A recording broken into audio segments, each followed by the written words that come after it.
कैवल्य का मतलब केवल मैं, पूरे ब्रह्मांड का स्वामी मैं, और हंस का मतलब हंस माने ईश्वर। जब वो व्यक्ति ईश्वर हो जाता है, ईश्वर कोई बन के नहीं आता। जो भी अवतार होते हैं महापुरुष, जैसे राम हुए 14 कला लेके, 16 कला लेके भगवान कृष्ण हुए, कुछ कलाएं लेके, जैसे ये क्षणिक अवतार हुए हमारे, जैसे नरसिंह एक अच्छा पे है, ग्रीव है, इस प्रकार से। तो हम लोगों में भी, आम मनुष्य में भी कुछ कलाएं हैं, उसको विकसित करना, उसको देखना, कहाँ है वो कलाएं और कैसे एक्टिवेट है, कैसे काम करती है, उसको एक्टिवेट कैसे करना चाहिए। जय श्री राम गुरु जी। तो सबसे, जय श्री राम। तो सबसे पहले तो आप स्थूल शरीर को बारीकी से समझो। स्थूल शरीर 5 तत्वों से मिलकर बना है। आकाश, वायु, अग्नि, जल और पृथ्वी। और जब हम यहाँ से विदा होंगे, जब यहाँ से अलविदा होंगे, तो ये वापस प्रकृति को सौंप के जाना पड़ेगा। जब हम हमारे माँ बाप के संयोग से, प्रकृति के संयोग से, परमात्मा की कृपा से इस धरती पे आए हैं, तो 5 तत्व प्रकृति से उधार लिए हमारे माँ बाप ने, परमात्मा के आदेश के अनुसार हमारे माँ बाप ने उधार लिए। आकाश, वायु, अग्नि, जल, पृथ्वी। और जब यहाँ से शरीर को छोड़ेंगे, तो ये 5 तत्व वापस उसको सौंपने पड़ेंगे। लेकिन हम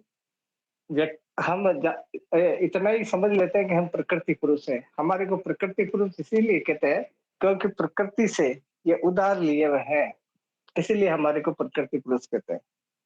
अब प्रश्न ये है कि क्या हम इन 5 तत्वों से बन गए? 5 तत्वों के बाद 10 प्राण है, 17,000 नाड़ियां हैं, नसों का बहुत बड़ा जाल है। हमारे जो ये वाला एरिया, उसमें करोड़ों प्रकार की नसें और नाड़ियों का जाल है। ज्ञानेंद्रिय है, कर्मेंद्रिय है, और ये जो तन्मात्रा है, इस प्रकार से ये पूरा का पूरा एक एक ग्लोब है ये। इसीलिए हम इसको ब्रह्मांड कहते हैं, क्योंकि खाली तत्वों से निर्माण हुआ इसका ऐसा नहीं है। तत्वों के अलावा फिर अंदर जो चीजें डाली है परमात्मा ने या प्रकृति ने, वो इस प्रकार से है। जो प्राण है, नाड़ियां है, नसें है, ज्ञानेंद्रिय है, कर्मेंद्रिय है, बहुत प्रकार के कोष है हमारे अंदर। ये सारा मिलकर इसका जो बाहरी खोल है, वो खोल 5 तत्वों का बना हुआ है। जो आपको और हमारे को जो दिख रहा है ना, वो 5 तत्वों का बना हुआ आकाश, वायु, अग्नि, जल, पृथ्वी। ये आपको जानकारी होनी चाहिए, क्योंकि कल को आपको कोई पूछ भी सकता है कि आप क्लास लेते हो तो शरीर किससे बना है।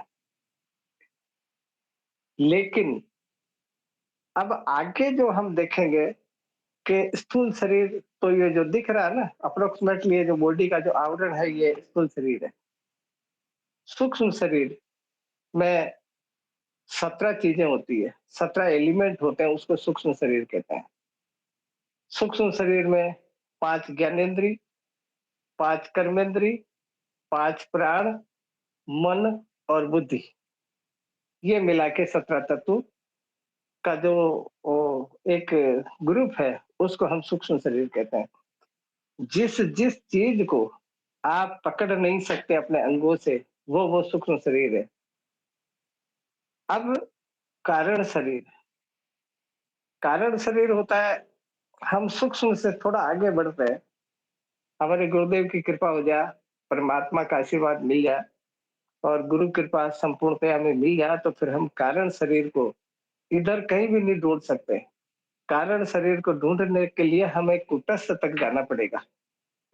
कुटस्थ पे जाने के बाद हमें पता पड़ता है कि यही जो बोल रहा है, वो एक जीवात्मा, फिर भी जीवात्मा, आत्मा नहीं, जीवात्मा।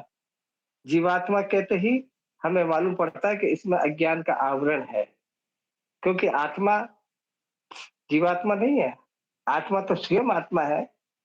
अब प्रश्न ये उठता है कि जब हमें थोड़ी सी झलक पता पड़ जाती है उसकी, आत्मा की, आत्मा संपूर्णतया अनुभव नहीं होगी, लेकिन थोड़ी बहुत झलक मालूम पड़ जाती है गुरु कृपा से, तो उसको हम कहते हैं कारण शरीर और महाकारण शरीर। जब इसके ऊपर ही की सीढ़ी जब हमें खुद को अनुभव हो जाए कि मैं अब शरीर नहीं हूँ, उस आत्मा की अनुभूति हो जाए और फिर कैवल्य और हंस तो बहुत ऊपर की सीढ़ी है। तो इस प्रकार से ये हमारा शरीर बना है। इस शरीर में अब बहुत बार ये प्रश्न आता है, आप तो प्रश्न बनाते नहीं हो। आप लोगों को प्रश्न बनानी चाहिए। आप लोग प्रश्न बनाते नहीं हो, जैसे आज 2-4 प्रश्न इसने सुनीता सविता ने डाले हैं, पिछली बार ये पवन ने डाले थे, तो ये अच्छी बात है। मुझे बड़ा आनंद आता है इस प्रकार के प्रश्न फिर मैं आप लोगों के लिए अच्छा रहेगा। हो सकता है बहुत सारी चीज़ें मुझे याद नहीं हो, तो मुझे भी मंथन करना पड़े, लेकिन आप प्रश्न बनाओगे जब है ना, प्रश्न तो आप बनाते नहीं हो। अब बात ये आती है कि आप लोग ये प्रश्न पूछ सकते हो कि कर्मेंद्री और ज्ञानेंद्री इनको तो हम पकड़ सकते हैं। फिर आप ये कैसे कह रहे हो कि जिनको पकड़ नहीं सकते वो सूक्ष्म शरीर है? हम जब स्वप्न अवस्था हमारी 4 अवस्थाएँ हैं, जागृत, स्वप्न, सुषुप्ति और तुरीया। हमारी अकेली एक अवस्था नहीं है। अभी हम जो बैठे हैं, ये जागृत अवस्था है। जागृत स्वप्न, सपने के अंदर आप कहीं भी चले जाओ, कहीं घूमने चले जाओ सपने के अंदर, तो हाथ पर तो वहाँ भी ले जाओगे ना आपके। तो फिर आप कैसे कह सकते हो कि मैं ज्ञानेंद्रिय को पकड़ सकता हूँ या पकड़ सकती हूँ या कर्मेंद्रिय को पकड़ सकती हूँ?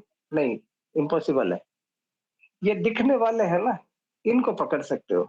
ये जो दिख रहे हैं हाथ, पैर, मुँह वगैरह इनको पकड़ सकते हो। लेकिन एक्चुअल में जो ज्ञानेंद्रिय की जो मार्मिक बात है उसको आप पकड़ नहीं सकते। इसीलिए सूक्ष्म शरीर इनका आवरण है। और अभी जो प्रश्न इसने सविता ने पूछे मैं इसका लास्ट में जवाब दूँगा। फिर कारण और महाकारण उसके ऊपर की सीढ़ी है। कारण तो तब जब कुटस्थ में हमारे को अनुभव हो जाए कि हाँ, इसमें जीवात्मा है। जीवात्मा है फिर भी हम सत्य नहीं है। जीवात्मा होना सत्यता का प्रतीक नहीं है, हम जीवात्मा नहीं है। हम तो शुद्ध आत्मा है, जिसको हवा उड़ा नहीं सकती, आग जला नहीं सकती, कोई तीर भेद नहीं सकता, वो है। जब तक हम जीवात्मा है, तब तक हम एक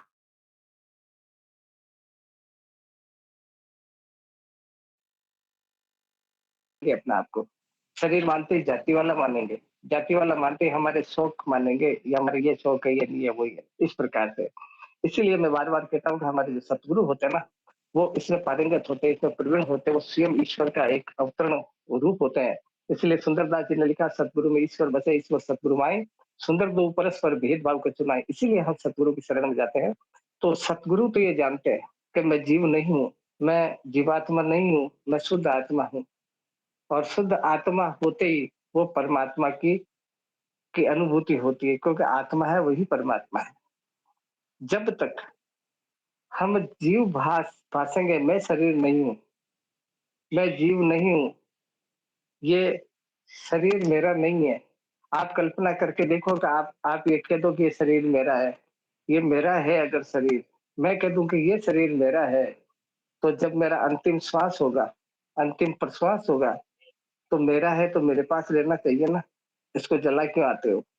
इसका मतलब मेरा नहीं है, ये प्रकृति का है। और जो सूक्ष्म शरीर है, वो इससे निकल जाता है। तो ये है सूक्ष्म शरीर की परिभाषा और स्थूल शरीर की परिभाषा।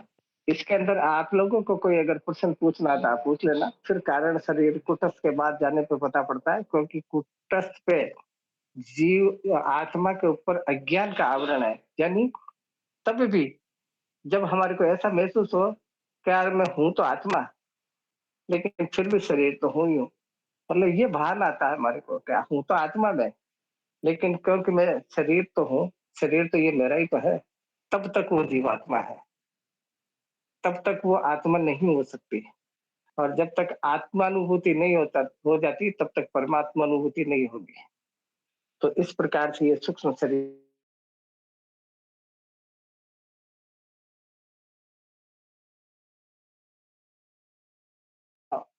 और स्वर को बदलने की विधियां, स्वर को बदलने की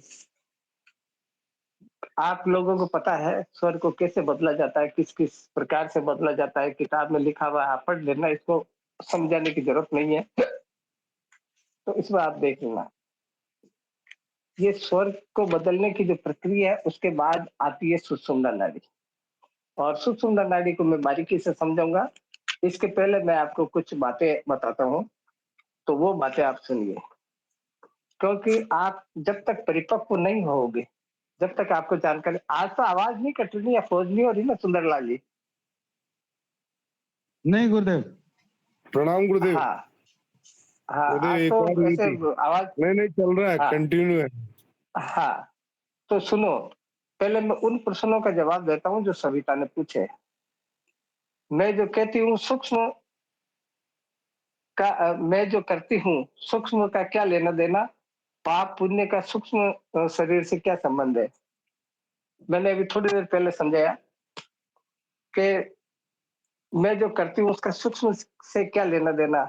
अगर शरीर के अंदर सूक्ष्म शरीर ना हो, सूक्ष्म शरीर शरीर का मतलब आपकी ज्ञानेंद्र नहीं हो, कर्मेंद्र नहीं हो, आप पांच प्राण नहीं हो, मन और बुद्धि नहीं हो, तो शरीर का क्या लेना देना? फिर शरीर देता क्या है? फिर तो मृत हो जाता है शरीर। इसीलिए सूक्ष्म शरीर और स्थूल शरीर के संयोग के बिना ये होने, ये प्लेटफॉर्म है। स्थूल शरीर एक प्लेटफॉर्म है, करता सारा सूक्ष्म शरीर है। आगे वाली बात है कि सूक्ष्म शरीर से क्या संबंध है पाप पुण्य का? भाई पाप पुण्य मन कराता है, ये शरीर थोड़ी करता है। ये तो एक नौकर है, ये शरीर तो एक नौकर है। इसको जैसे आदेश करेगा मन कि ये कर वो कर, इसके ऐसा चोरी कर, फलाना कर, ढीकड़ा कर, ये मन करवाता है। तो करता ये है, आदेश वो दे रहा है। तो पाप पुण्य का सूक्ष्म शरीर से ही लेना देना है, सूक्ष्म शरीर ही तो करवाता है। अगला है कि जन्म जन्म कर्मानुसार होता है या किसी जन्म कर्म के अनुसार होता है? हमारा जो अगला जन्म होगा वो कर्म के अनुसार होगा। हमारा जैसा कर्म होगा वैसा अगला जन्म होगा। अच्छे कर्म होंगे। अगर मानव ही बनना है तो मानव एक तो ऐसे परिवार में बने जो ऐशो आराम की जिंदगी जिए, एक ऐसे परिवार में बने जो दो दूर की रोटी भी नहीं मिले। किसी का दिल दुखे तो कैसे खत्म करे? अगर किसी का दिल दुखे हमारी वजह से, तो इसका कैसे खत्म करे? इसका सबसे बड़ा उपाय है, इसने लिखा कि क्या जप करना चाहिए, तप करना चाहिए, ध्यान करना चाहिए। तीनों चीजें नहीं करनी चाहिए, मत करो। अगर आपकी वजह से किसी का दिल दुखा है, आपकी वजह से पाप हुआ है, तो प्रायश्चित से बड़ी कोई दवा नहीं है। प्रायश्चित, एक तरफ बैठ जाओ। आप ईसाई ईसाई मैं हर धर्म में गया हुआ हूँ। ईसाइयों के चर्च में जाओ आप, एक केबिन होती है कोने के अंदर, चर्च सामने फादर बैठा रहता है और कोने में एक केबिन होती है। उस केबिन में जाके अगर कोई ईसाई या ईसाई नहीं लेडीज अगर दिन में चोरी करी, झूठ बोली या बदमाशी करी, तो उसमें जाके वो प्रायश्चित करती है। ऐसे ही हमारे धर्म में भी, सनातन धर्म में, ये एक नियम है कि आपकी वजह से किसी का दिल दुखे, आपकी वजह से कोई पाप हुआ है, तो आप प्रायश्चित कर सकते हो। अकेले अकेले बैठ के उससे कट जाते हैं। हाँ, जान के किए हुए पाप, मन सोच कर किए हुए पाप, वो तो काल के लठ से मिटेंगे। लेकिन अनजाने में अगर पाप हो जाए तो प्रायश्चित से मिटेंगे। हम ये कहते हैं कि गुरुदेव भाई गुरुदेव प्रायश्चित ने कहा कि पाप तो, हाँ प्रायश्चित कैसे मतलब? हाँ हम प्रायश्चित क्या बोल हाँ प्रायश्चित कैसे क्या करे हुआ? मतलब? हाँ, आपने बोला प्रायश्चित करिए, तो वो कैसे करे मतलब? वो कैसे करे? प्रायश्चित ही नहीं सब, वो प्रभु के समर्पण करके कि प्रभु मेरे से गलती होगी आज, भविष्य में मैं ध्यान रखूंगा, ऐसे वो शब्द आपको बनाने मैं थोड़ी बताऊंगा। प्रायश्चित के शब्द तो आप बनाओगे ना, आपसे क्या गलती हुई मुझे क्या पता। तो ये उसी में समर्पण करके कि ये सारी दुनिया तेरी, ये पूरा ब्रह्मांड तेरा है, मैं भी तेरा हूँ, मेरे से गलती तो हुई है, निश्चित तौर पर मैं क्षमा प्रार्थी हूँ इसका। महात्मा आगे लिखा इसने कि महात्मा हंस लिखते हैं, हंस। और जीव को भी हंस क्यों कहते हैं? महात्मा लोग हंस लिखते हैं। मैंने अभी चार शरीर, छह शरीर बताए थे आपको। स्थूल शरीर, सूक्ष्म शरीर, कारण शरीर, महाकारण शरीर, केवल्य शरीर और हंस शरीर। हंस माने ईश्वर। जब ईश्वर समदृश हो जाता है संत, तो वो अपने नाम के आगे पीछे या बीच में हंस लगा देता है। और जीव को हंस क्यों कहते हैं? जीव को हम तब तक हम हंस नहीं कहते जीव को, जब तक गुरुदेव की शरण में नहीं जाते। गुरुदेव की शरण में जाने के बाद हम जीव को हंस इसलिए कहते हैं क्योंकि हमारे गुरुदेव हमें समझाते हैं कि जो अंदर बैठा है, जिसका नाम आत्मा है, जिसका नाम परमात्मा है, जो आत्म तत्व है, वो बार बार ये रट लगा रहा, सोहम हंस, सोहम हंस, मैं स्वयं ईश्वर हूँ, मैं स्वयं ईश्वर हूँ, मैं स्वयं ईश्वर हूँ। इसलिए हंस ईश्वर का नाम है। आगे अंदर की यात्रा का गुरु मंत्र साधना क्या है? अंदर की यात्रा के लिए कोई अलग से गुरु मंत्र नहीं है। जो गुरु मंत्र हमारे गुरुदेव ने दिया वही गुरु मंत्र है। वही गुरु मंत्र है, क्योंकि हम नीचे से जब हमारी जर्नी शुरू करेंगे तो नीचे जो मूलाधार है उसका स्वामी गणेश है, और गणेश को वो मंत्र बोलते ही, वो एक ये पासवर्ड है, वो मंत्र बोलते ही वो अपना गेट खोल देगा, अपना दरवाजा खोल देगा और आपकी यात्रा प्रारंभ हो जाएगी। और कोई अलग से कोई मंत्र नहीं है। और इसका जो प्रैक्टिकल है वो मैं आगे आपको बताऊंगा, और अभी अगर समय हुआ तो मैं अभी थोड़ा बताऊंगा। सूक्ष्म जीव और मरे हुए जीव, एक जो जो ये जो जिंदा जीव, जिंदा आदमी होता है, कोई भी जीव जिंदा होता है और मरा हुआ होता है, उसमें सूक्ष्म शरीर की क्या भूमिका है? मैंने आपको बताया अभी कि सूक्ष्म शरीर कभी मरता नहीं है। मरता है ये भौतिक शरीर, ये जो प्रकृतिदत्त शरीर, ये मरता है। तो शरीर चाहे जिंदा हो चाहे मरा हुआ हो, इससे कोई फर्क नहीं पड़ता। सूक्ष्म शरीर सदा सदा के लिए जीवित है, क्योंकि आत्मा के जितने भी एलिमेंट है वो कभी मरते नहीं है। और इसी प्रकार से वो सूक्ष्म शरीर लेके उदान वायु के द्वारा अगली माँ के पेट में स्थापित हो जाता है। ये सविता के प्रश्न थे। अब बात ये होती है कि ये इस प्रकार से, अब मैंने कुछ प्रश्न बनाए अभी तक जो मैंने पढ़ाए आपको, क्योंकि ये मत समझना आप कि मैं आपकी परीक्षा ले रहा हूँ। मैं परीक्षा लेने लायक हूँ भी नहीं, इतना मेरे में ज्ञान नहीं है, लेकिन आपकी परिपक्वता देखने के लिए कि आप किस हद तक आप पहुंच चुके हो। उदान वायु शरीरांतर से लोकांतर तक जाती है। या आप में से कोई बता सकता है कि उदान वायु किस प्रकार से शरीरांतर और लोकांतर तक जा सकती है? कैसे जा सकती है? क्या उपाय है? क्या विधि है?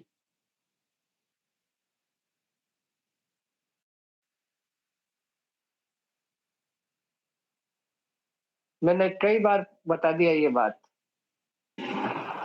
गुरुदेव, उदान वायु सूक्ष्म शरीर के साथ मतलब अपन जहाँ भी जाना होता है, है उदान वायु कैसे जाना होता आपने है गले में बताया था गुरुदेव, सूक्ष्म शरीर के वो साथ। तो बताया, लेकिन मैंने बहुत सारे शास्त्रों में किस्से सुने हैं ऐसे, कि एक आदमी दूसरे कौन से किस्से सुने, एक के ऊपर फोटो है जो मेरे रिश्तेदार, ये स्वामी गोकुलदास जी महाराज, इनको किसी ने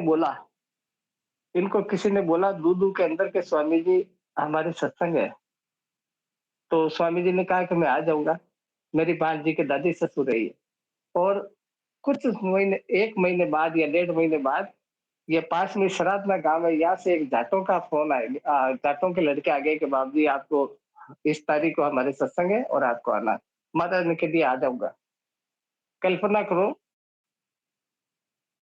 जब महाराज जी को पता पड़ा कि यार इस तारीख को तो वहां जाना है और इसी तारीख को इनको निमंत्रण दिया, संयोगवश ये ईश्वर की कृपा है, ये सदगुरु कृपा है कि महाराज जी उस जगह भी सत्संग में थे, इस जगह भी थे। जब बहुत समय बाद में डुमाड़ा में वो लोग मिले और ये चर्चा हुई, तो उस दिन सत्संग में आए थे महाराज जी, आनंद आ गया। तो श्राद्ध वालों ने कहा कि नहीं वो उस दिन तो हमारे थे, तो वो कह रहे थे नहीं हमारे थे। इस प्रकार भेद खुला। तो ये बात कैसे हो सकती है? एक ही आदमी दो जगह कैसे हो सकता है? लोकांतर का मतलब अलग अलग। जय श्री राम। जय अब श्री राम। भगवान एक वो आपने पूर्व में फरमाया कि ये कारण सभी से संभव है। हाँ, देखो उदान वायु कंठ के अंदर रहती है, और उदान ही एक ऐसी वायु है हमारे शरीर के अंदर जो अलौकिक घटनाओं को घटित करने में अपनी महत्वपूर्ण भूमिका निभाती है। एक आदमी कहीं चला जाए, सक्षम होना चाहिए। हमारे जैसे तो नहीं जा सकते हैं, लेकिन आप लोग अगर कोशिश करो तो क्या नहीं हो सकता है। करत करत अभ्यास के जड़ीमति होत सुजान, रसरी आवत जात ते सिल पर परत निशान। कौन? कोई चीज असंभव नहीं है। असंभव इस दुनिया में कोई है ही नहीं। कोशिश करने वाला होना चाहिए। कोशिश करने वाले की कभी हार नहीं होती। तो उदान वायु, ये जब प्रैक्टिकल का हमारा विषय आएगा तो मैं करके बताऊंगा आपको। हालांकि करने से पाप लगता है, करने से दोष लगता है। पाप क्या लगता है? दोष लगता है। क्योंकि किसी भी कला का प्रचार नहीं करना चाहिए, किसी भी कला को करके नहीं दिखाना चाहिए। परमात्मा नाराज होता है, हमारे सदगुरु नाराज होते हैं। लेकिन मैं आपको बताने के लिए ये करके बताऊंगा। तो उदान के वायु ही के द्वारा ही काल्पनिक तौर पर एक जगह, उस जगह का पूरा पृष्ठभूमि मालूम होनी चाहिए उसको। और दूसरी बात के प्रॉपर कारण होना चाहिए। ऐसे नहीं खेल खेल में कि आ, जैसे मैं मान लो बैठा हूँ जयपुर में, किसी खेल खेल में चला जाऊं कि देखो मजा आएगा अभी, ऐसे नहीं। कोई अत्यधिक जरूरी काम हो तो। आगे हमारी बात है कि व्यष्टि और समष्टि प्राण किसे कहते हैं? व्यष्टि प्राण, हमारे दो प्रकार के प्राण हैं हमारे शरीर के अंदर, एक व्यष्टि और एक समष्टि। कैसे क्लासिफाइड करोगे कि कौन सा प्राण व्यष्टि और कौन सा समष्टि है? आप लोग ये जो मेरा शास्त्र है इसका अध्ययन करो। इसमें सब कुछ मैंने घोट के डाल दिया। आप पढ़ना आपका काम है। मैं मैं बार-बार कहता हूँ कि मैं कोई सत्यनारायण की कथा तो कह नहीं रहा हूँ जो कथा पूरी होने के बाद बोल देंगे बोलो सत्यनारायण भगवान की जय। आप अभ्यास करोगे तो ही फल मिलेगा। नहीं तो मैं ये चौथी क्लास है, चौथी क्या मैं 10 क्लास ले लूँ तो भी कोई फर्क नहीं पड़ने वाला। आप जब तक स्वाध्याय नहीं करोगे, श्रवण, मनन और निध्यासन, 3 चीज जब तक नहीं करेंगे, हमारे को कोई लाभ होने वाला नहीं है। व्यष्टि प्राण खत्म होने वाला है, समष्टि प्राण सदा सदा रहने वाला है। व्यष्टि प्राण इस शरीर में रहते हुए काम करेगा, समष्टि प्राण इस शरीर के बाहर रहते हुए काम करेगा। षष्टि प्राण, व्यष्टि प्राण का नामो निशान मिट जाएगा एक दिन, और समष्टि प्राण तो भी रहेगा। ये इसकी परिभाषा है। मृत्यु समय कौन सी वायु सूक्ष्म को निकालती है? मृत्यु के समय कौन सी वायु है जो सूक्ष्म शरीर को धकेल कर बाहर निकालती है? धनंजय, गुरुदेव धनंजय। उदान है और गुरुदेव, कोई बताओ उदान। देखो। उदान वायु गुरुदेव। धनंजय वायु तो मृत्यु के बाद आएगी। उदान वायु इसको धक्का देके ले जाती है कि चल अब तेरा समय समाप्त हो गया, तेरा परमिट खत्म है। तो उदान वायु इसको धक्के मार के निकाल लेती है। अपना अपनी ताकत से उस पूरे के पूरे एलिमेंट को लेकर, ये इतने जो सूक्ष्म शरीर की मैंने चीजें बताई सबको लेकर, और उसमें वो होती है। लेकिन हमारे कर्मकांड ये कहता है कि जब तक हम 10 गोत्र संस्कार नहीं करते तब तक सूक्ष्म शरीर हमारे इर्द गिर्द रहता है। उस घर के इर्द गिर्द वो सुनता है सारी बातें। जब हम पंडित जी से 10 गोत्र संस्कार करवाते हैं, पूजा करवाते हैं, शमशान में जाते हैं, वहाँ बातें होती है कि कितना अच्छा आदमी था, और बुरा आदमी होता तो कहते हैं कि कितना बेकार आदमी था, पीछा छूटा। वो सारी बातें वो सुनता है। कौन? सूक्ष्म शरीर। और उसे बड़ी ग्लानि होती है कि हाँ ये काम हुआ तो है, लेकिन अब पछताए होत या जब चिड़िया चुग गई खेत। उसके पास एक्सलेशन पावर नहीं होती है। सूक्ष्म शरीर के पास एक्सलेशन पावर नहीं होती है, और जिसके पास एक्सलेशन पावर है उसको हम जला के आ जाते हैं। सुषुम्ना का निर्माण किस प्रकार से होता है? मैं आपको बोलूं कि मैंने पिछली बार बोला, आगे वाला चैप्टर हमारा सुषुम्ना का है। सूर्य प्रधान सुषुम्ना और चंद्र प्रधान सुषुम्ना। कैसे आंकोगे कि ये चंद्र प्रधान सुषुम्ना है, कैसे आंकोगे कि ये सूर्य प्रधान सुषुम्ना है, और कैसे ये आंकोगे कि ये पूर्ण सुषुम्ना है? नहीं मालूम आपको? गुरुदेव आपने एक बार देखो। नहीं, हाँ जय सिया राम। गुरुदेव आपने बताया था कि एक हाँ बार श्वास सूर्य से चंद्र में जाएगी, हाँ और उसको सूर्य प्रदान कहेंगे, और हाँ उसके बाद एक श्वास और चलेगी, वो प्रॉपर सुषुम्ना होती है। हाँ हाँ, ऐसा ही है, यही है। अब आप इतने लोग, जय श्री राम। हाँ जय श्री राम। प्रभु मेरा ये निवेदन था कि एक दिन क्लास हुई थी 2-3 क्लास पहले, उस दिन आपने सुषमना के बारे में थोड़ा बताया था। वो जैसे कि जल में वो पुष्पेंद्र बता रहा था कि जल में वो ऐसे सांस लो तो वो पानी से वो सुषमना चलेगी। वो एक बार बताओ भगवान, मैं था नहीं उस दिन।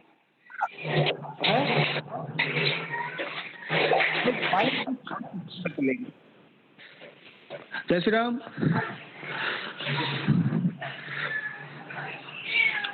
पानी से कैसे सुषुम्ना चलाना बताया मैंने?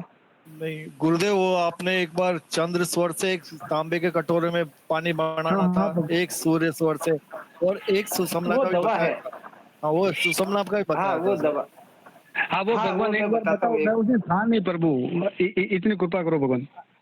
हाँ मैं बताता हूँ। मैं पहले ये प्रश्न भूल जाऊंगा, मैं इसके बाद बता दूंगा आपको।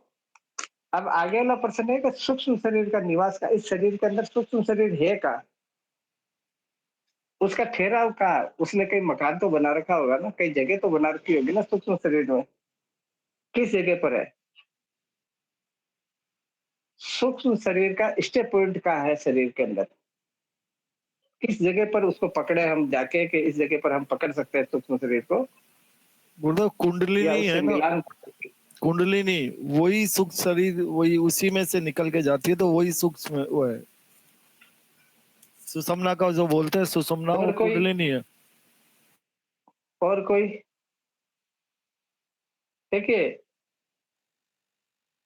मैंने पिछली बार सुषुम्ना का चैप्टर जब पढ़ाया था तब बताया था कि जब जब भी ये दोनों नाड़ियां नीचे गुदाद्वार का शेप ऐसे है, इस प्रकार से, इस प्रकार से, तो जब जब भी ऐसे वो नाड़ियां जाके ऊपर ऐसे ऐसे टकराएगी, जिस जगह पे टकराएगी उसको हम बोलते हैं कमल। सबसे पहला कमल है मूलाधार, दूसरा है स्वादिष्टान। ऐसे चल के 7 चक्र है हमारे शरीर के अंदर, और 7 जगह वो रुकती है। ये चौराहे हैं उसके सूक्ष्म शरीर के, यही उनका ठहराव होता है। सूक्ष्म शरीर का ठहराव अगर कोई पूछे आपसे कहाँ होता है तो इधर होता है। ये पॉइंट है उसके। इस शरीर के अंदर तीर्थराज पुष्कर, ये हमारे पास में पुष्कर है। वह कहते हैं कि भाई सारे तीर्थ या सब तीर्थों को स्नान करके आओ, गंगा स्नान करके आओ, तो तीर्थराज पुष्कर में भी स्नान किया जाता है, ऐसी मान्यता है। तो हम लोग इस पूरे शरीर में स्नान कर ले गुरुदेव की कृपा से, तो फिर अंत में कहाँ पर तीर्थराज कहाँ है हमारे शरीर के अंदर? कहाँ स्नान करें कि हम पावन हो जाए, पवित्र हो जाए? सहस्त्रनाथ गुरुदेव। और कोई? आज्ञा चक्र। आज्ञा चक्र तक पहुंचने के बाद गुरुदेव सहस्त्रार तक अपने आप ले जाएंगे गुरुदेव। देखो, ये आप जो जवाब दे रहे हो वो लगभग ठीक है, लेकिन वो डरते डरते जवाब दे रहे हो, इसका मतलब आपको भी कंफर्म नहीं है कि ये उत्तर हो सकता है कि नहीं हो सकता है। सुनो, तीर्थराज कहते हैं जब तीनों नदियां मिल जाती है, जहां पर ये अपने पास में एक पुष्कर है, और 3 पुष्कर है यहाँ, एक पुष्कर, एक मध्य पुष्कर और एक छोटा पुष्कर, 3 पुष्कर है, गंगा, यमुना और सरस्वती। इसी प्रकार से हमारे शरीर के अंदर ऐसा माना जाता है, इस शरीर, इस पुष्कर के अंदर के नदियों का संगम है, गंगा का, यमुना का, सरस्वती का, ऐसा माना जाता है कर्मकांड के अनुसार। लेकिन हमारे शरीर में तीनों नाड़ियां जहां मिलेगी, ईड़ा नाड़ी इधर से आई, इधर मिली, इधर आ गई, पिंगला नाड़ी इधर आई, और इस जगह बनेगा ना, उसको हम तीर्थराज बोलते हैं। आपको मेरा चेहरा दिखेगा नहीं, आप देखो, मैं बताऊंगा आपको। अभी मैंने तिलक लगा रखा है, जो दिखेगा नहीं है मेरी, इधर देखो, आपको 3 नाड़ियां दिखेगी।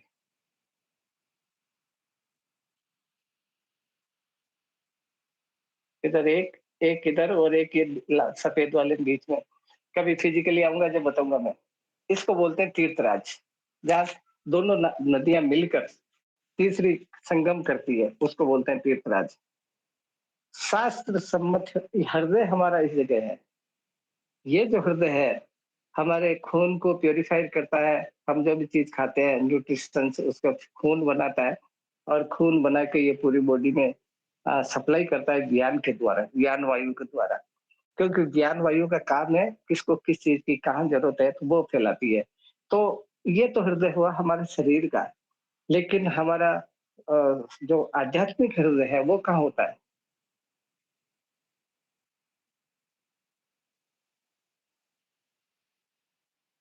आध्यात्मिक हृदय कहाँ होता है? मैंने पिछली बार बताया कि ये कुटस्थ से अंगुष्ठ मात्र, ये ऐसा गुरुदेव भरकुटी के अंगुष्ठ बाद मात्र है। भरकुटी हाँ, भ्रुकुटी। भ्रुकुटी को शास्त्र सम्मत हृदय कहते हैं हमारे धर्म के अंदर। ये हृदय तो हमारे शरीर को चला रहा है। इस हृदय को तो खाली इतना लेना देना है कि शरीर को खून सप्लाई दे रहा है, इसके अलावा इसका कोई काम नहीं है। लेकिन इस हृदय का काम है इस आत्मा को परमात्मा तक मिला देना। जीवात्मा के कारण शरीर का पता, जीवात्मा के कारण शरीर का पता, जीवात्मा के कारण शरीर का पता कैसे पड़ता है?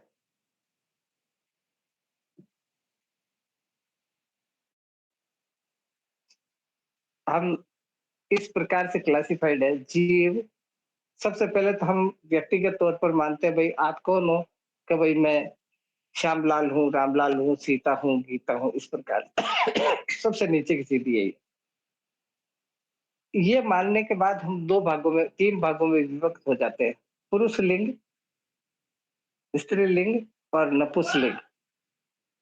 हम नाम लेने के बाद ये तीन भागों में विभक्त हो जाते हैं। Male gender, female gender, gender और न्यूट्रल जेंडर। लेकिन इसके बाद फिर हमारे में कुछ शास्त्रों वास्त्रों का, ऐसे शास्त्रों का अध्ययन करें तो फिर हम अपने आप को थोड़ा सा ऊपर ले जाते हैं, फिर जीव मानने लग जाते हैं। लेकिन वो भी सत्य नहीं है। जीव मानने के बाद फिर हम और गहन अध्ययन करते हैं शास्त्रों का तो जीवात्मा मानने लग जाते हैं। लेकिन वो भी सत्य नहीं है।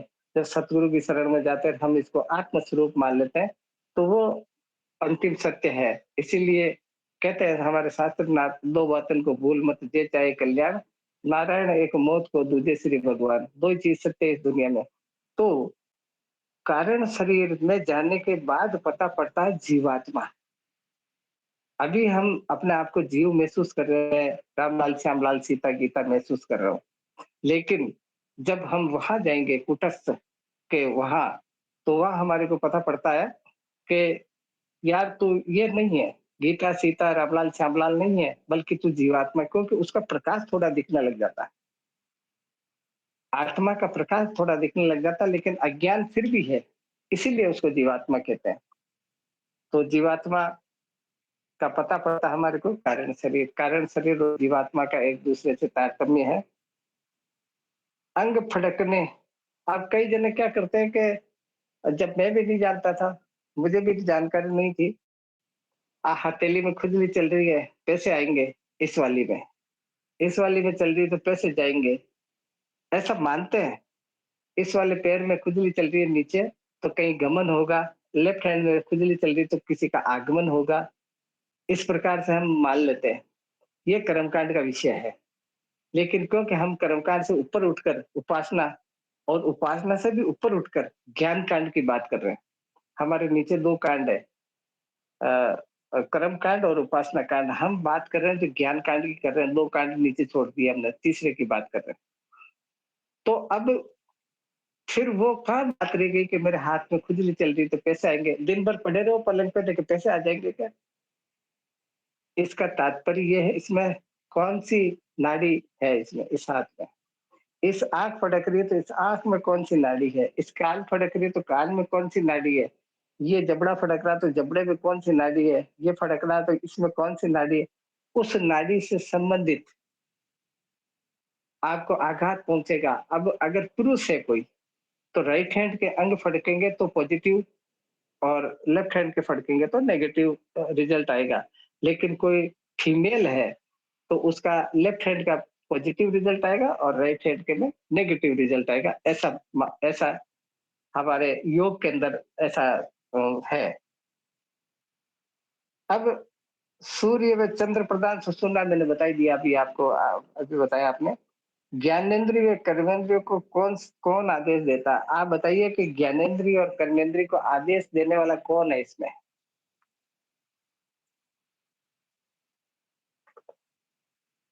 मेरे को मेरे को कोई चीज खानी है, मेरे को कचौड़ी खानी है मान लीजिए, तो ये आदेश किसने दिया? मन मन मन देता है गुरुदेव। हाँ, ये गुरुजी बात बुद्धि सच ने। है कि मन। और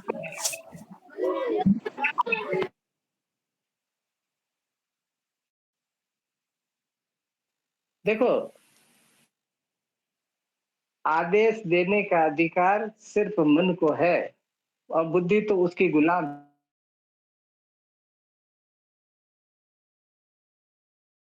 पांच कर्मेंद्रिय उसकी गुलाम है। सबसे बड़ा इसका लॉर्ड है, सबसे बड़ा इसका जो शरीर का स्वामी है, मन के बेटा है, वो मन है। मन करता है, अपन कहते हैं कि इसका तो मन ललचाई गया, कहते हैं दैनिक भाषा में कहते हैं, यानी करवाता सब ये है, मन करवाता है। मन आदेश करता है, फिर वो उनके खुरमुरी छूट जाती है संबंधित अंगों के, जैसे लड्डू खाने, लड्डू खाने तो जीभ लचलचाएगी कि मीठा मीठा सा अनुभव करेंगे कि यार खा लो मजा आएगा। तो ये आदेश करता है मन, फिर वो पैरों से जाएंगे, क्योंकि ये पैरों से जाना भी मन आदेश करता है। फिर जबान से बोलेंगे हलवाई को, ये भी आदेश मन करता है। कोई भी ज्ञानेंद्री कर्मेंद्री अपनी तरफ से कुछ भी काम नहीं करती है, जैसे जैसे मन आदेश करेगा वैसे वैसे ये काम करती है। तो इसका स्वामी मन है, लेकिन मन ही आगे इसको फॉरवर्ड करता है बात को। वो फिर बुद्धि को भ्रमित कर देता है और बुद्धि को कह देता है देखो लड्डू खाएंगे तो मजा आएगा, तो बुद्धि मान जाती है। बुद्धि फिर आगे उसको फॉरवर्ड कर देती है उस मैसेज को, संबंधित अंगों को। ये बात है।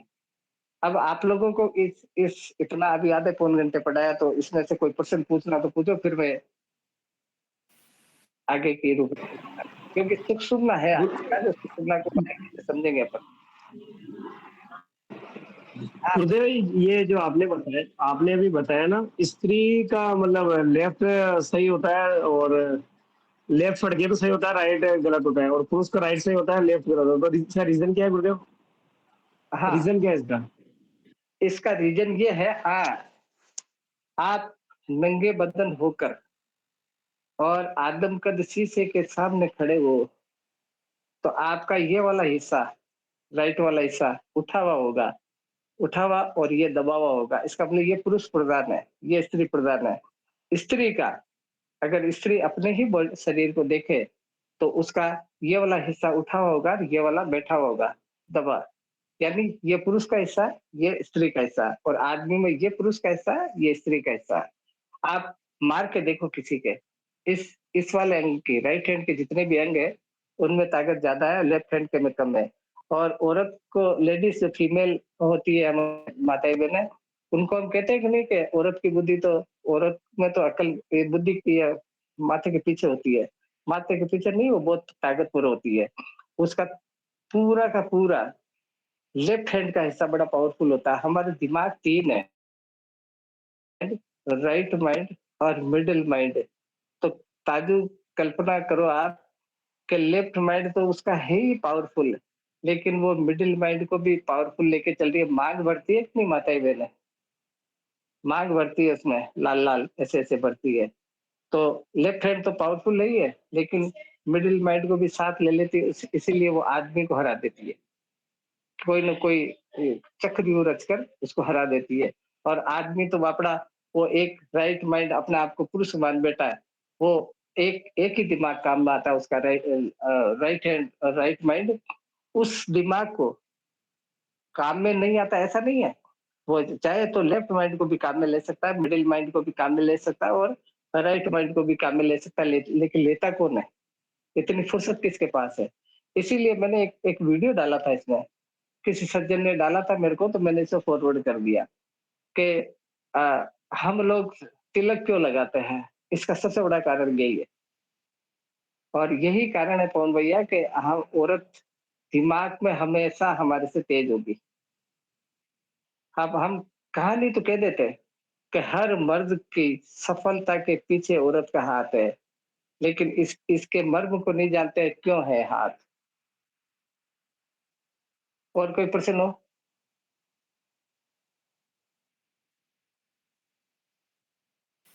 और आपके जय कोई प्रश्न जय श्री है? राम क्योंकि गुरुदेव। गर्मी होती है मेरे को।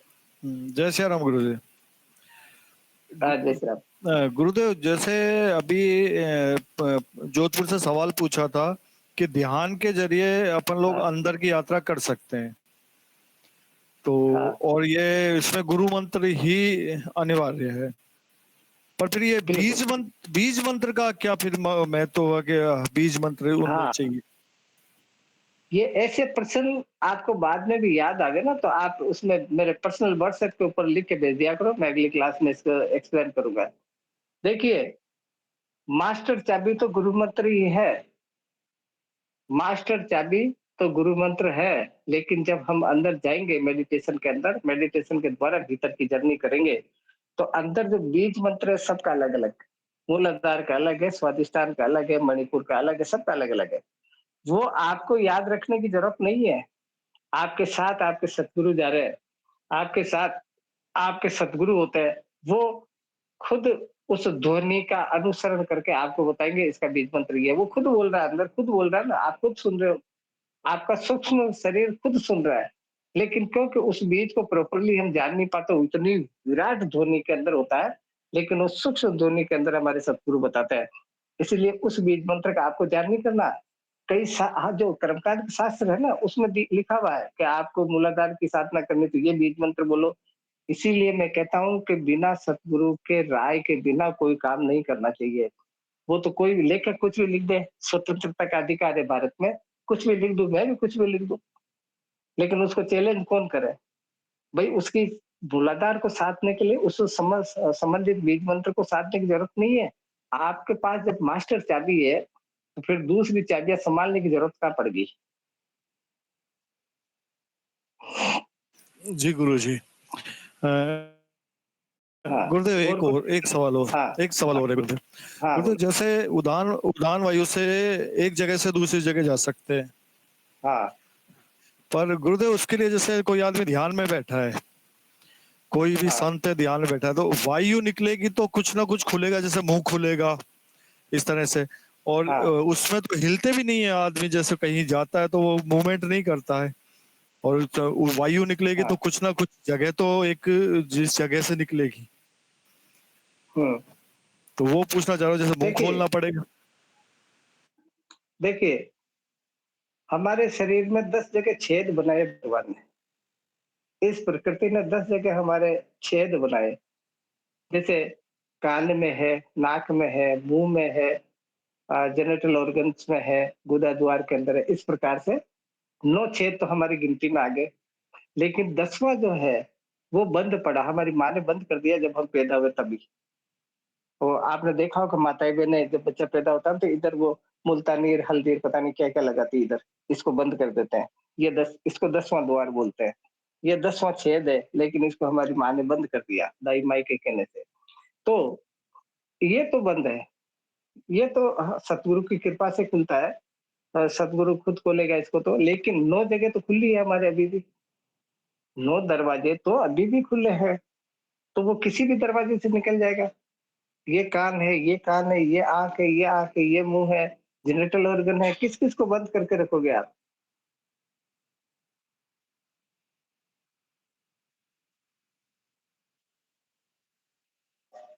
इस प्रकार वो जर्नी कर लेता है। और ये बात का पता देखिए,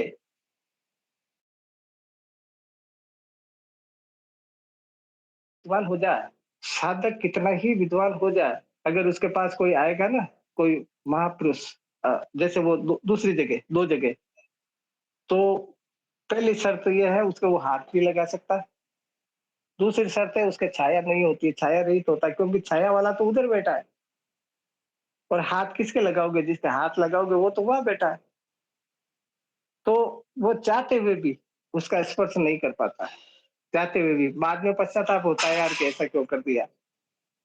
मुझे तो कम से कम हाथ तो लगाना चाहिए ना, चरण स्पर्श तो करना चाहिए ना, बातचीत तो करनी चाहिए ना, इसकी छाया तो देखनी चाहिए ना।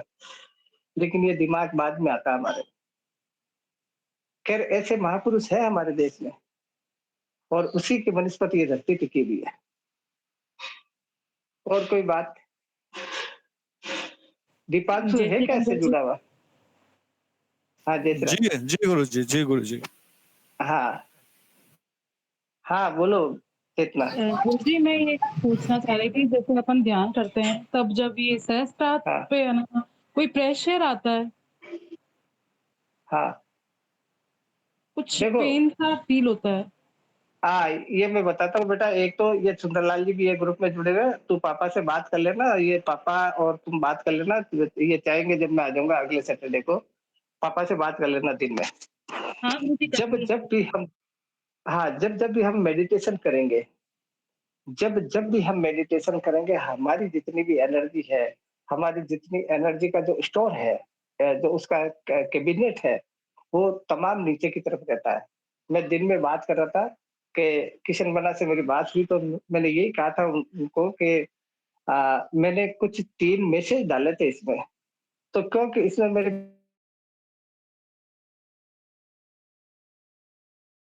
वो जुड़ी हुई, इसलिए मुझे लगा कि कहीं ऐसा नहीं हो कि उनके दिमाग में ऐसा आ जाए कि गुरुदेव ने ऐसा मैसेज क्यों डाला। इसलिए मैंने वो डिलीट टू एवरीवन कर दिया, लेकिन वो सत्य है। जब जब भी हम मैं उसके मैंने उसके ऊपर गुरुजी थोड़ा मैंने तो क्या स्क्रीनशॉट लेके अलग से सेव कर दिया। मुझे पता था आप डिलीट करोगे उनको, तो मैंने पहले ही उनको अलग से सेव करके रख दिया। तो सुनो,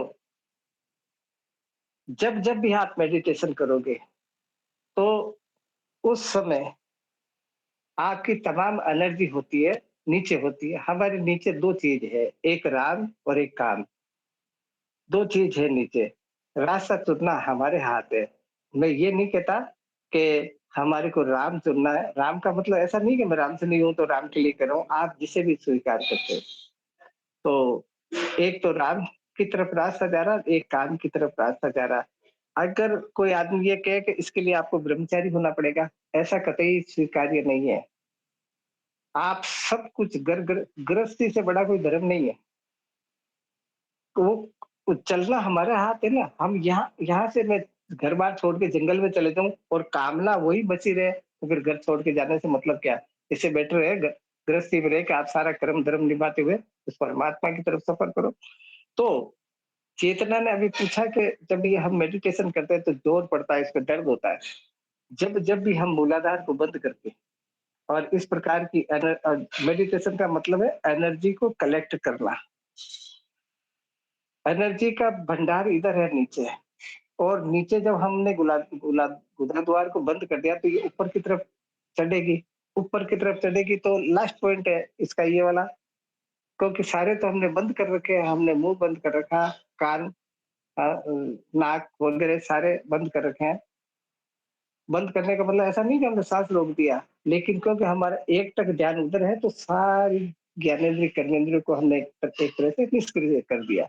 तो वो उधर जाके टकटकी लगाएगा, उधर जाके वो लोड पड़ेगा उसके ऊपर। लेकिन क्योंकि आगे की जो यात्रा हमारे को जानकारी है नहीं, इसलिए वहीं आके लोड मारता है, झटका मारता है, हमारे सिर में दर्द हो जाता है, पेन हो जाता है। तो कई बार हम क्या करते हैं कि पेन किलर ले लेते हैं, तो आप भूल कर मत लेना पेन किलर। तो ये है। अब मैं जो मैंने मैसेज डाले थे, जय टाइम श्री तो राम। हो गया हमारा, लेकिन मैं उस पर थोड़ा थोड़ा बहुत डिस्कस कर देता हूँ जय आपसे श्री ये। राम प्रभु। और जय श्री राम। हाँ, जय श्री राम, जय श्री राम। आप मालिक, वो मेरे प्रश्न का जवाब नहीं मिला मेरे को अभी तक। हाँ, वो आपके प्रश्न का जवाब ये है कि सुषुम्ना कैसे चलाई जाए। हाँ जी यही है हुकम। ना? जी हुकम। हाँ, सुषुम्ना चलाने के कुछ तरीके हमारे। एक तो सीधे सो जाओ आप। आपसे एक बार करने से पूर्ण सिंह जी कुछ नहीं होता है। आप थोड़ा अभ्यास करो, 5-7 दिन, 10 दिन, 15 दिन। तो वैसे तो नियम ये पक्ष का है, क्योंकि 15 दिन होते हैं पक्ष में। चंद्र का भी 15 दिन होते हैं, सूर्य का भी 15 दिन होते हैं। तो एक पक्ष आप 15 दिन लोगे ना, उसमें आधे तो चंद्र के आ जाएंगे, आधे सूर्य के आ जाएंगे। तो एक बार आप सो के देखो सीधे, और सीधे सोओगे तो आपकी सुषुम्ना चलेगी। और सुषुम्ना को अगर पी ली जाए तो फिर वो तब तक चलेगी जब तक आप चाहोगे। दूसरा, ये नाक में इधर छेद होने में हमारे इधर ये ये ये ये थोड़े खड्डे बने हुए हैं, इनको ऐसे करो, ऐसे जैसे नाक साफ करते हैं ना हम, ऐसे ऐसे ऐसे पकड़ लो इसको और ऐसे लो।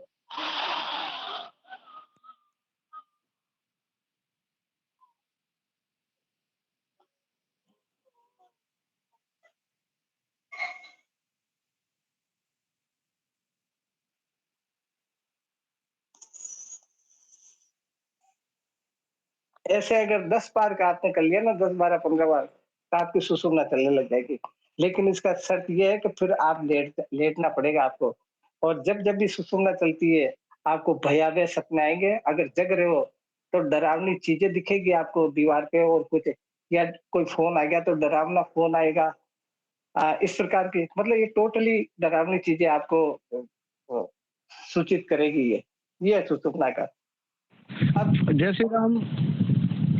हाँ जैसा भगवान, मैंने अभी 7 दिन का प्रयोग किया है। अभी मैंने आज ही छोड़ा। 7 दिन हाँ, में 7 वक्त भोजन, 1 वक्त का भोजन, सिर्फ दही खिचड़ी और हाँ। लेकिन मैं साधना में बैठा 3-3 घंटे ध्यान किया, लेकिन भगवान मेरी सुषुम्ना चली नहीं। मैंने सारे प्रयोग कर दिए जैसे आपने पूर्व में बताया था, आज बताया वैसा नहीं किया। देखो एक तो पुनः मैं आपको एक बात बता दूं, आप सारे लोग विद्वान हो, मेरे माथे के मोड़ हो, लेकिन कभी भी कोई भी अभ्यास करो तो उसके स्वयंभू खुद को मानकर मत करो। कभी भी खुद को मानकर मत करो। मैंने बहुत बरस घुमाए हैं इसमें। खुद के मान के करोगे तो मैं बेचारा क्या कर सकता हूँ? करने वाला तो तू है, सतगुरु है, करने वाला ईश्वर है। इसलिए मैं अब अपने भगवान, आप को मैंने मैं तो आपको करता साथ में लेके किया ना। मैंने तो हूँ। आपको साथ में लेके फिर किया प्रभु। प्रयास करना। ऐसा ऐसा नहीं है कि आपने 10-15 दिन करा तो सफलता नहीं मिली, निश्चित तौर पर मिलेगी, क्योंकि गुरु तो बड़ा दयालु होता है। हाँ, किशन बोला बोलो।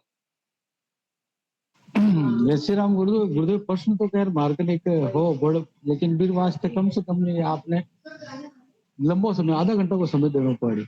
पर आज आप, अब तो समय तो आप ले लियो आज पूरा। आपके देखो, अब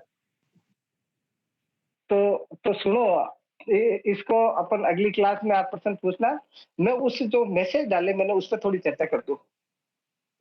जो मैंने मैसेज डाले उसको इनडायरेक्टली चर्चा कर दूं। काफी जनों ने वो मैसेज पढ़ा नहीं होगा। और ये कल्पना जैसी होशियार लड़की, इसने स्क्रीनशॉट लेके उसको सेव कर लिया। देखो सुनो, मैंने इसीलिए उसको डिलीट करा कि ऐसा नहीं होगा कोई मेरे बेटे या मेरी बेटी उसको गलत समझ ले। और इसी का फायदा आज ये जो काफी लोग जो इसमें घुस गए, अनैतिक कर्म में घुस गए, वो सबसे बड़ा कारण है इसका। तो इसको आप बारीकी से समझिए। मैं आपको कोई भी बात कहूँ, मेहरबानी करके हाथ जोड़ के मैं कह रहा हूँ कि मेरी बात को कोई अन्यत्र मत लेना। मैं टू द पॉइंट बात कर रहा हूँ और सनातन धर्म की बात कर रहा हूँ। इस शरीर की बात कर रहा हूँ। इस शरीर में कैसे परमपिता परमात्मा की अनुभूति की जा सकती है। मेरा दावा है कि आप 7 दिन आप बैठ के देखो सदगुरु के सानिध्य में, और जैसे मैं कहूँ ना वैसे आप करो एकांत में बैठकर, आपको निश्चित तौर पर उसका प्रकाश मालूम पड़ेगा, उसकी अनुभूति होगी, जिसका नाम आत्मा है, जिसका नाम परमात्मा है। तो मैंने अभी थोड़ी देर पहले बताया कि हमारे मूलाधार के पास 2 चीजें हैं, एक राम और एक काम। एक राम और एक काम, क्योंकि हम राम से नहीं है। ऐसा नहीं है कि हम राम से नहीं है इसलिए राम को कह रहा हूँ। राम तो आदि अनादि है। राम तो त्रेता के पहले भी थे। राम तो हर त्रेता में होते हैं। राम त्रेता के पहले थे, इसका प्रमाण है यजुर्वेद पढ़ा। ये यजुर्वेद के 54वें श्लोक में लिखा है राम का नाम। तो ऐसा नहीं कि वही राम है जो दशरथ पुत्र है। राम तो चैतन्य है। राम तो अद्वैत है। राम तो कण कण का वासी है। तो नीचे हमारा काम और राम। काम क्षणिक सुख, राम ब्रह्मानंद, अत्यंत सुख, अनादि सुख। दोबारा सुनो उसको, काम क्षणिक सुख। अब इसको बारीकी से समझो थोड़ा। मैं कहना नहीं चाह रहा हूँ, बहुत सारी बातें ऐसी होती है जो मेरे को खुद को शर्म आती कहने में। क्षणिक सुख जो हमारे विषयानंद होते हैं उसमें क्या होता है आप सब जानते हो। लेकिन वही चीज अगर हम इस पे प्रयोग करें, किसमें, राम पे, कैसे करें देखो, किस प्रकार से अनुभूति करें ये देखो। आप मेरे को देखना। मैं हमारे मूलाधार इस प्रकार का बना हुआ है, इस प्रकार का। ये नाड़ियां दोनों ऊपर जा रही है, ऊपर जाके इस प्रकार से ये क्रॉस होती जा रही है। जहाँ पे ये टकराएगी उसको कमल कहते हैं, उसको पद्म कहते हैं। जैसे पहला पद्म है मूलाधार, फिर स्वादिष्टान, मणिपुर, इस प्रकार से ऊपर चढ़ते चढ़ते। अब प्रश्न ये आता है कि हमारी दोनों नाड़ियां, ये आजकल ये लेडीज वो करवाती है ना, क्या ब्यूटी पार्लर पर जाके ये इसको करवाती है ना, ये भुवों को, तो ऐसे तीर की तरह बना लेती है। तीर की तरह नेचुरली बना रखी है हमारी भुवों परमात्मा ने। ये देखो ये इस प्रकार से, ये इस प्रकार से दोनों नसें ये इधर आएगी, इधर आके इधर आएगी, इधर जहाँ हनुमान बैठा है, ये जो हम तिलक लगाते हैं वैष्णव तिलक, ये इधर हनुमान का स्थान है, यानी भक्त का स्थान। तो ये दोनों नाड़ियां ऐसे आएगी यहाँ मिलके, और एक जैसे वो दौलत बाग में या किसी बगीचे में फव्वारा नहीं छूटता है, क्या बोलते हैं उसको, फव्वारा चलाते हैं ना पानी का, इस प्रकार ये यहाँ फिर इस प्रकार से ऐसे ऐसे ऐसे तीन नदियां, दो नदियां जब मिलेगी तो एक त्रिवेणी बन जाएगी। त्रिवेणी, वेणी मन नदी, त्रिमन तीन। इस जगह पर आप मेडिटेशन करके आपको आंख खुली रख के मेडिटेशन करो। इस चीज को बारीकी से समझना, ये समझ में नहीं आया तो मैं दोबारा बता दूंगा। आंख को खुली रखकर मेडिटेशन करो, सतगुरु का साथ लिए बिना नहीं करना, ध्यान रखना। और जब आपको लगे कि मैं एकांत में हो चुका, तो इस आंखों को धीरे से ऐसे बंद कर दो, इस प्रकार से बंद कर दो। इस प्रकार बंद करने के बाद आपको ये कल्पना करनी है कि इधर एक औरत आई इस साइड, और इधर एक पुरुष आया। पुरुष कोई फिजिकल नहीं होना चाहिए, यानी कोई हमारा पति या हमारी पत्नी, ऐसा नहीं। आप कोई भी एक बड़ा एक मार्मिक दृश्य है, ये धार्मिक दृश्य है। इधर एक स्त्री है, इधर इधर एक पुरुष आया। जब दोनों मिलेंगे इधर, तो आपको समाधि घटित होगी, और आपको वही कल्पना करनी है जिस प्रकार से स्त्री और पुरुष का क्या मिलन होता है, वही कल्पना करनी है। मेरा दावा है कि आप 1 हफ्ते करो, 10 दिन करो, आपकी समाधि घटित होके रहेगी। और जब समाधि घटित हो जाती है ना, तो हमारे सतगुरु को पता पड़ता है, उसका जिम्मेदार फिर वो है। ये बात शायद मैंने इनडायरेक्ट में समझे, आपको समझ में आ गई होगी, आप सारे विद्वान लोग हो। यही इसका सार है। उसमें मैंने ये लिखा था कि समभोग में समाधि नहीं हो सकती है, लेकिन समाधि में संभोग हो सकता है। इसको आप सारे लोग पढ़े लिखे हो, विद्वान हो, अच्छी तरह से समझना।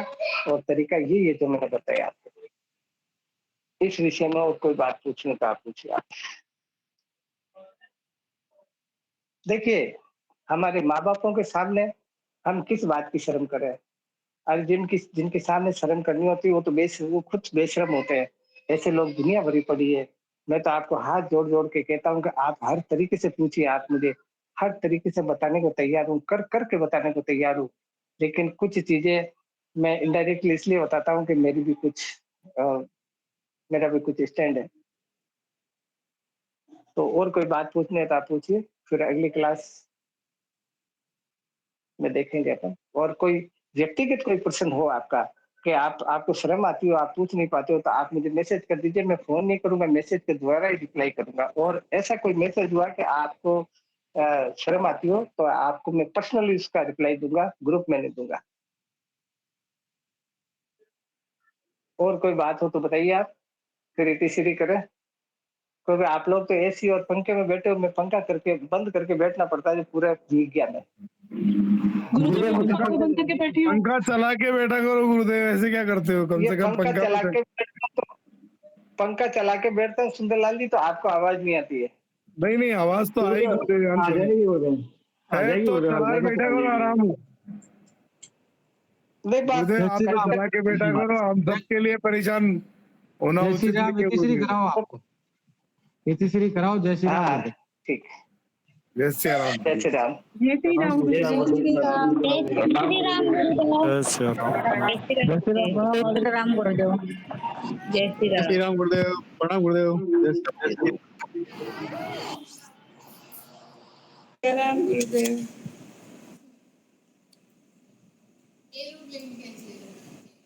लास्ट में आधे घंटे इसने मेरे को बिल्कुल क्लास नहीं सुनी। था वहाँ मेरे लगा। कोई मैं तो पूछ लूँ, अब अगर चाबी देंगे तो क्या ही आऊंगी। वो कैलाश भी आए नहीं, मैंने पूछा किसी ने